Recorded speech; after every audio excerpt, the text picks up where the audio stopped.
Patuloy na nagdudulot ng pagguho ng lupa at mga bato ang masamang panahon sa Benguet at ilan pang lugar sa Cordillera. May ulat on the spot si Cindy Salvacio ng GMA Regional TV.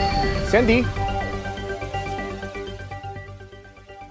Rafi, dahil patuloy pa rin ang nararanasang malakas na pagulan sa Cordillera Region, ay patuloy din at kabi-kabilaan ang mga nararanasang mudslide, landslide at rockfall sa ilang mga probinsya. Nangangamba pa rin ang mga residenteng nakatira sa Sitio Bayabas, Barangay Picola, Trinidad, Benguet na muling maranasan ang flash flood na nanalasan noong kasagsagan ng mga bagyo at habagat.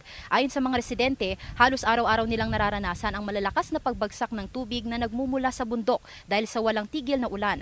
Hirap makauwi mga residente sa kanilang mga bahay. Ang ilan, naglagay ng mga tarpaulin sa harap ng kanilang mga bahay bilang panangga sa bumababang tubig. Umaasa ang mga residente na magiging maayos na ang daloy ng tubig kapag natapos ang ginagawang drainage kanal. Samantala, nagbubungkal na sa bukid ang ilang magsasaka ng gulay sa La Trinidad para sa muling pagtatanim. Nasira kasi ang karamihan sa kanilang first crop matapos mababad sa baha ang kanilang sakahan. Lugi raw ang mga magsasaka. Kabi-kabilaan ang nararanasang pagguho ng lupa sa ilang kakalsadahan sa Cordillera Region. Sa Bilang Bilis, Kapangan, naipaulat ang debris flow sa kahabaan ng Governor Bado Dangwa National Road. Pinag-iingat ang mga residente, motorista at iba pang mga biyahero na dumaraan sa naturang ruta. Sa Ukab, Itogon, isang puno ang bumagsak sa gitna ng kalsada matapos gumuho ang lupa dahil sa tuloy-tuloy na pag-ulan. Agad nagsagawa ng clearing operations ang lokal na pamahalaan. Sa parehong barangay, isinara sa mga motorista ang kalsada matapos gumuho ang lupa sa lugar. Patuloy ang clearing operations ng mga otoridad sa mga kalsadang natabunan naman ng lupa sa bayan ng Bontoc Mountain Province.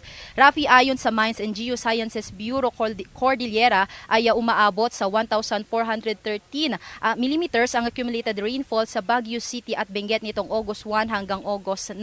Katumbas ito ng humigit kumulang 1.5 buwan na nadami ng ulan na lubharaw na kababahala. Kaya naman patuloy ang kanilang pag-iingat sa mga residente, lalo na mataas ang tsansa ngayon ng pagguho ng lupa sa ilang mga lugar. Rafi.